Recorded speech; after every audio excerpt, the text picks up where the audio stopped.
Hello, welcome to Dungeon Rollers Podcast. I'm your host, Justin. So today I'm going to be showing off some stuff I own from my comic book trade collection. I got some single issues. I was going to do this on camera, but I don't have a working camera right now. I mean, I could have used an old cell phone, but it was like, probably would. This is a podcast anyway, so like you're gonna have to deal with pictures I pull up. So the first book we're going to talk about, we're going to show off some Avengers books, which I don't have that many, unfortunately. Was going to do X-Men or Deadpool, but it's like I have too much X-Men and Deadpool. It's even in my single issues, I had a crap load of X-Men stuff, and I'm like, and Deadpool stuff, and I'm like, oh my god, if I did like an X-Men or like Deadpool video, it would take too long. So we're just gonna do Avengers. So we're gonna start off with one of my favorite Avengers books, which is technically not an Avengers book, but it's like, come on, it's pretty much an Avengers book. Ultimates #1, Volume 1, Superhuman, written by Mark Millar, art by Brian Hitch. Which, this is a classic book. Got it. It normally costs $14.50. Good luck nowadays, Canadian, and like $12.99 US. Collecting issues 1 through 6 of the Ultimates, which Ultimates obviously is it's basically a remake of the Avengers and the new Ultimates world, where the Ultimates line in Marvel was basically them trying to make more realistic and edgy superheroes that kind of mimicked the movies that were going on, right? And the Ultimates actually inspired, I would say, the movies that were about to come out, right? Especially in like Robert Downey Jr.'s Iron Man. There's a lot of like Mark Millar's Tony Stark in Iron Man, which I don't know if Jon Favreau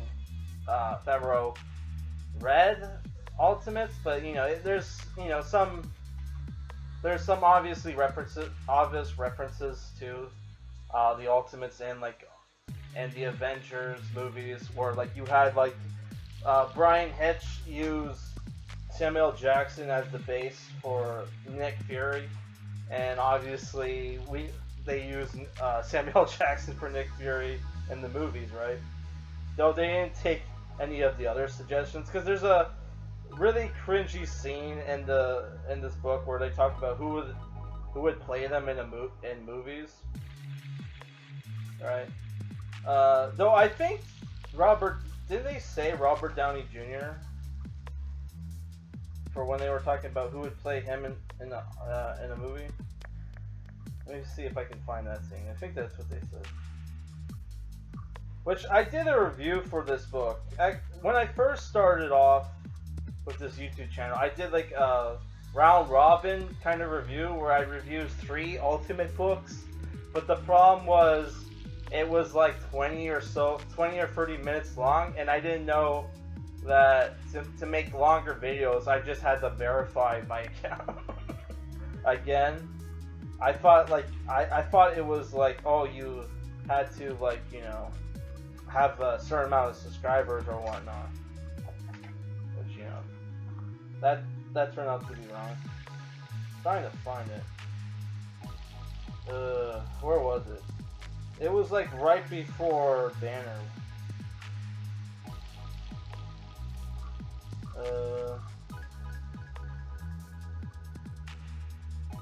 No, they said Johnny Depp for Tony Stark. Okay, that's weird.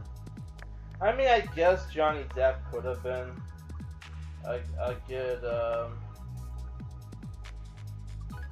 I guess he could have been a good Tony Stark. And they said like Matthew McConaughey for Ant-Man. Or Giant Man in this case, but I don't know, that would have been cool. So let's go on to the next book, which is an actual Avengers book. which is Earth's Mightiest Avengers World Trust Volume 1, which is written by Jeff Johns. Jeff Johns of obviously obviously from DC. With Jeff Johns at one point was like my favorite writer. Which this book collects issues 57 through 62. So that's not a lot. Holy crap. 24 bucks Canadian, 15 US. So this book came out at a time when obviously the Canadian government was not doing so great. Oh, and there's a Simpsons Avengers parody at the end of the book called Roots of All Evil. What the hell? A Simpsons parody book? Holy crap. When did this book first got published? Let me go check. So like the artists were Kieran Dyer and Rick Remender for issues 57 through 60. I thought he used to be an inker before he was a writer, but I guess he was an artist. Okay. And issues 61 through 62 are Gary Frank and John Sybil, which Gary Frank is actually a good artist. I wouldn't think he would need like somebody to help him draw. Holy crap, Iron Man looks really cool in this book.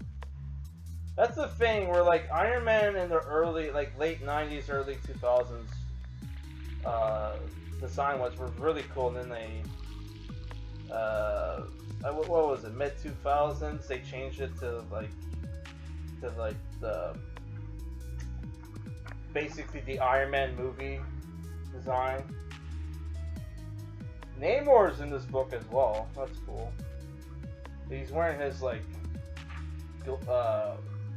Namor is like Silver Age character or Golden Age character. Well, he's wearing his original costume. I always liked Namor, and if people don't know who Namor is, he's I would say he's like the Vegeta of the Marvel universe, but a little bit cooler. It's a thing where, like, depending on what you're reading, he's either a villain or a superhero. He was in a superhero team. He was in two cool superhero teams. The Defenders, which original lineup was Namor, Doctor Strange, and Hulk, and then they got new members along the way that replaced Namor, which I think that's what happened. I don't know. It's been a while since I read Defenders, and Namor was also in a team with Captain America called the Invaders, where like Namor, Captain America, and the Human Torch were fighting in World War II. Which that Human Torch, I'm pretty sure, wasn't the Johnny Storm Human Torch. I think there was a Human Torch before Fantastic Four. Let me double check. And I think he was like a robot or something. I could be having mixed up with Red Tornado, but I'm pretty sure. Wasn't there original like?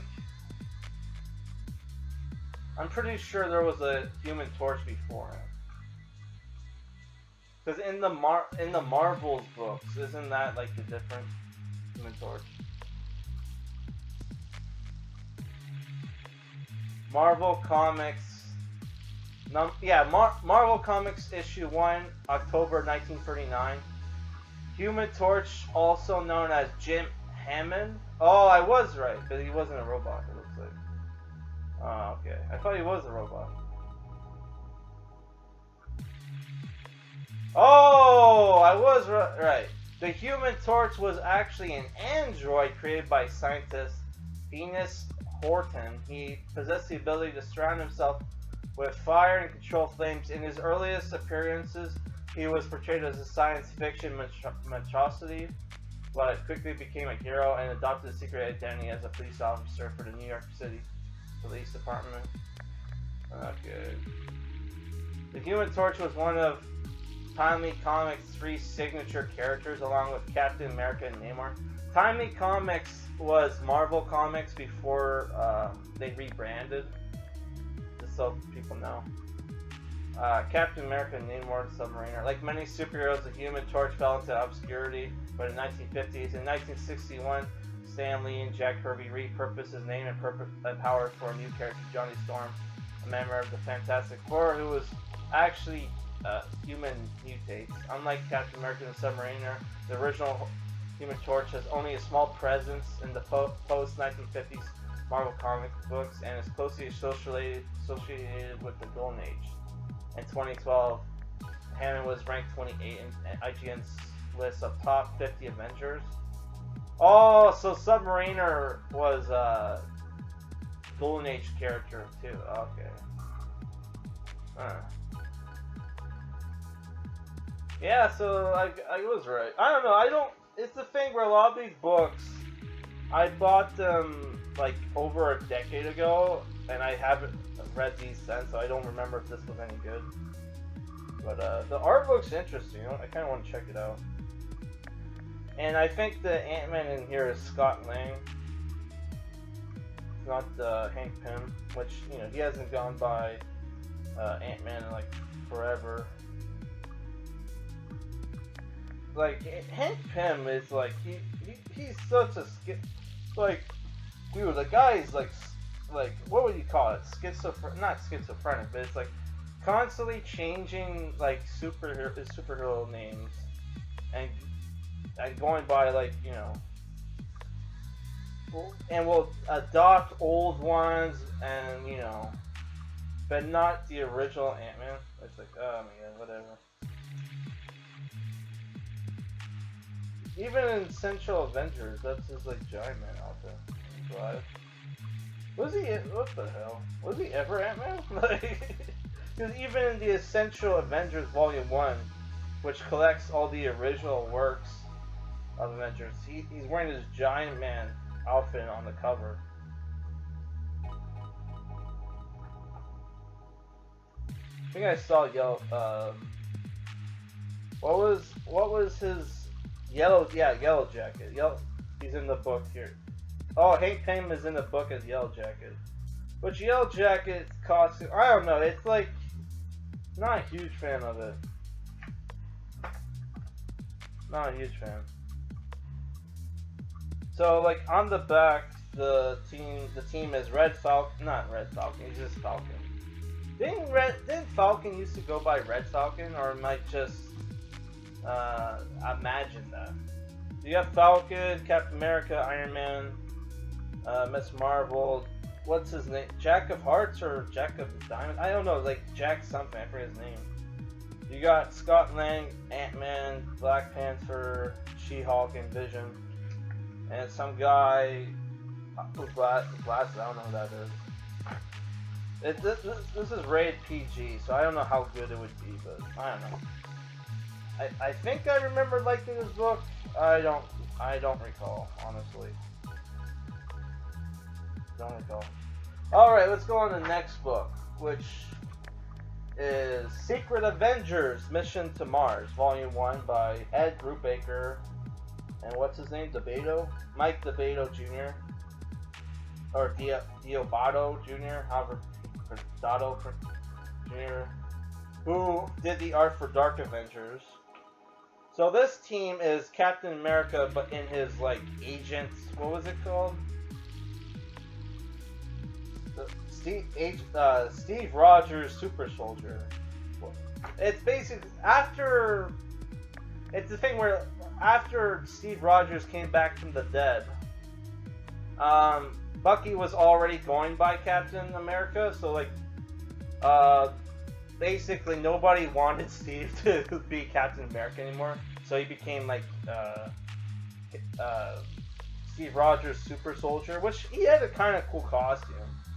But, I don't know, dude. Wow, the art looks fucking really cool. I shouldn't have swore. Wow, the art looks pretty cool. So on the team is Moon Knight, Nova, I think that's Black Widow, sorry. The Beast, who's looking very lion-esque in this one. Not even lion, he looks more like a cat. Honestly, you got is that Valkyrie? I think that's Valkyrie, and you got War Machine.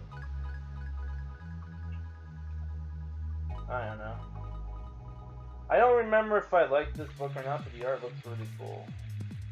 How much does it normally cost? Well, and they changed artists near the end. Okay, that sucks. The book costs $20 US, 22 Canadian. It's rated teen plus. Oh, and the mission to Mars, huh? I'll just read the back. Steve Rogers has a secret. The former Captain America has assembled a special ops team to counter the world's deadliest threats. Who are the secret Avengers? Spy intrigue meets superhero action as Steve Rogers, super soldier, and a lineup sure to shock and surprise take a case that crosses dimensions and lands on Martian soil, and somehow involves none other than Nick Fury. I don't know, this looks cool. Maybe I'll review it one day. I bought this at a bookstore. Holy crap. So next up is another villain team. Dark Avengers, Volume 1 assembled by Brian Michael Bendis and Mike DiBato, who... Wow, his art's... Mike DiBato's art is so cool. How much did this cost me? $22.50. The US is $20. It's rated teen plus. This collects issues Dark Avengers issues 1 through 6. So if people don't know what was going on here, it took place during the Dark Reign, which happened like I think after Secret Invasion or Civil War, where basically people were fed up with superheroes. Nobody trusted them. So what happened, I guess, is that Norman Osborn convinced the government into making him a superhero, and he took a bunch of supervillains and had them masquerade as famous superheroes. So you have like Matt Gargan as Venom, masquerading as black suited Spider-Man. You had Deadshot,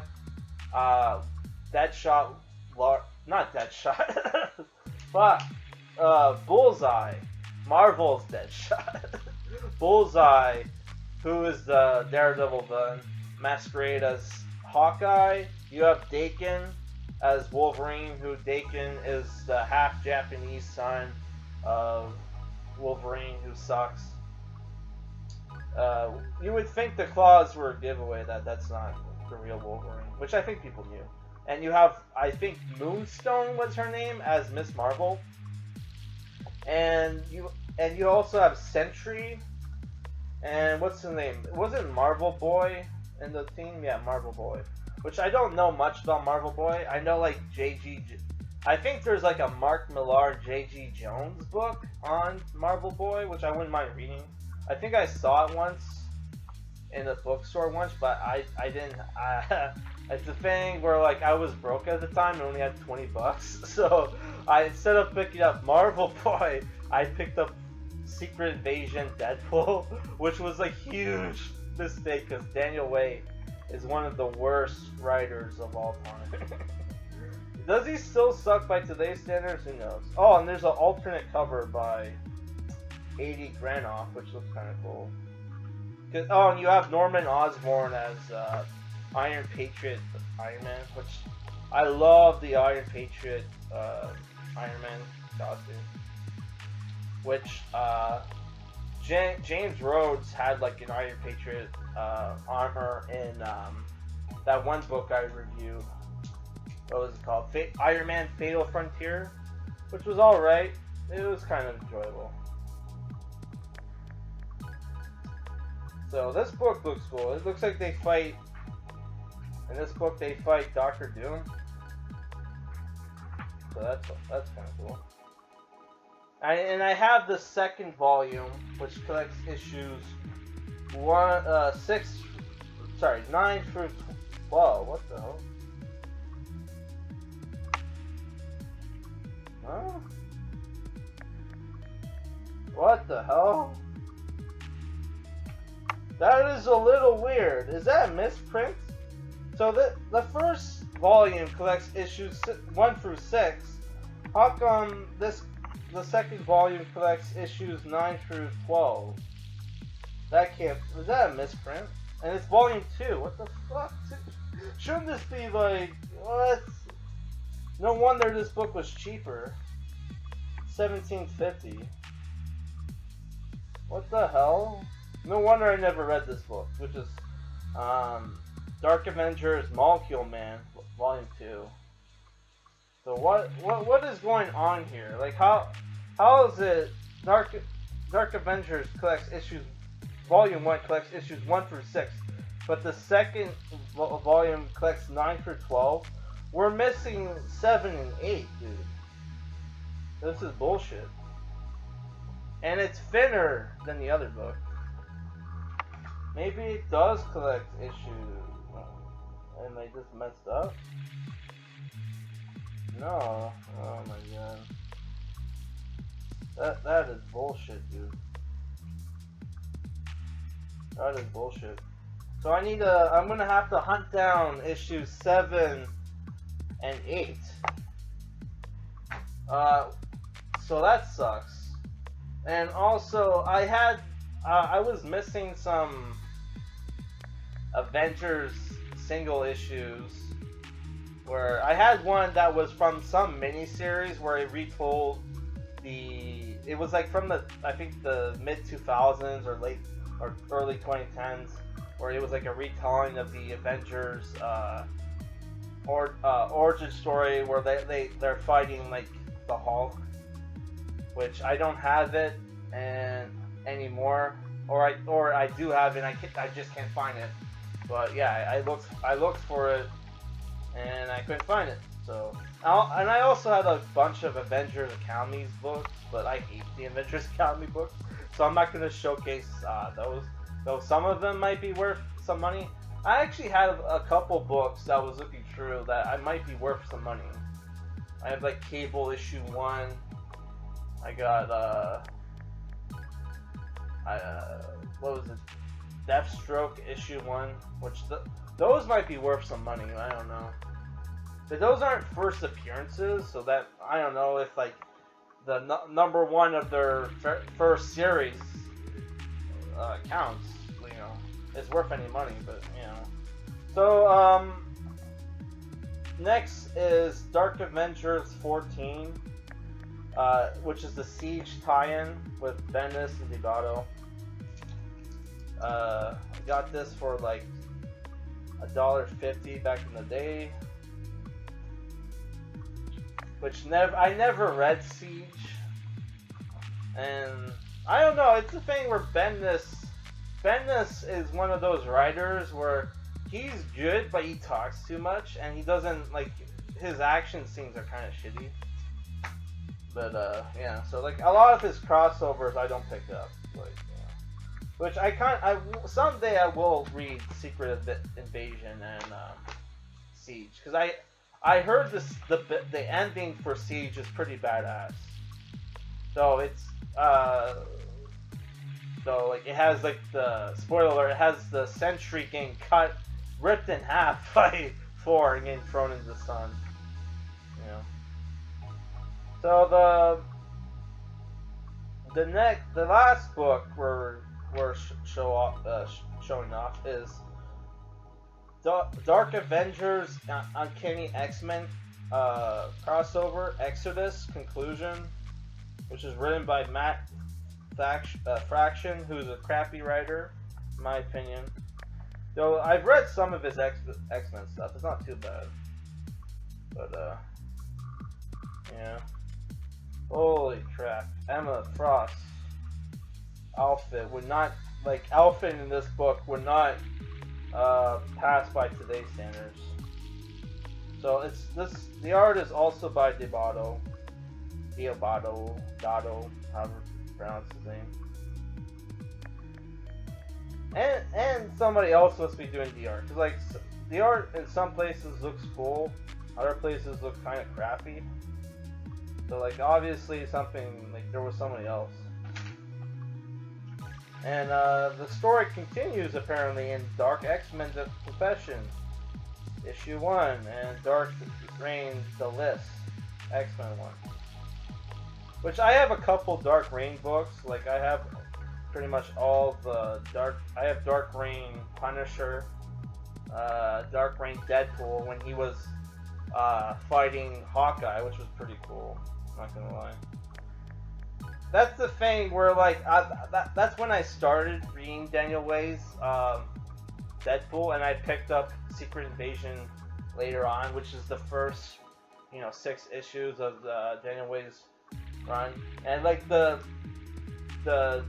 Deadpool versus Dark Hawkeye, which is Bullseye, which was a 3-issue arc in the Deadpool series, was actually decent.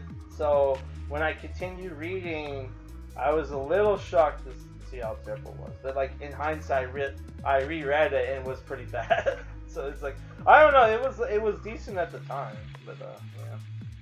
So there's an ad in here for Ultimate Alliance 2, which, back when they had video game ads in comic books, which nowadays I don't see that.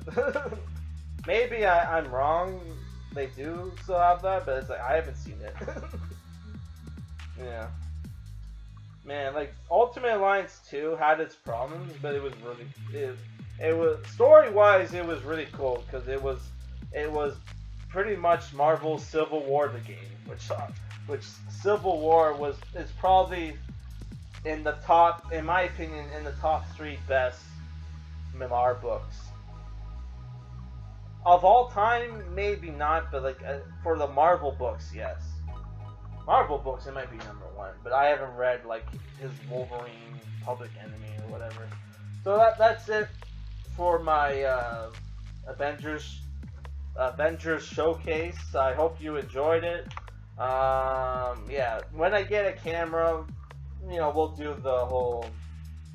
When I get a working camera, we'll do like the other show. We'll do more showcases. All right, guys. Actually, maybe we'll do another one. I don't know. So if you guys, I don't know. How about you guys vote for our next showcase? Either X-Men or Deadpool. But we're gonna stick to trades for those because I have like 15 or so Deadpool trades, and like I got like 20 plus X-Men trades. So it would just take the, we don't need to include the single issues for that. All right, guys, peace. And if you want me to review any of these books, let me know in the comments. All right.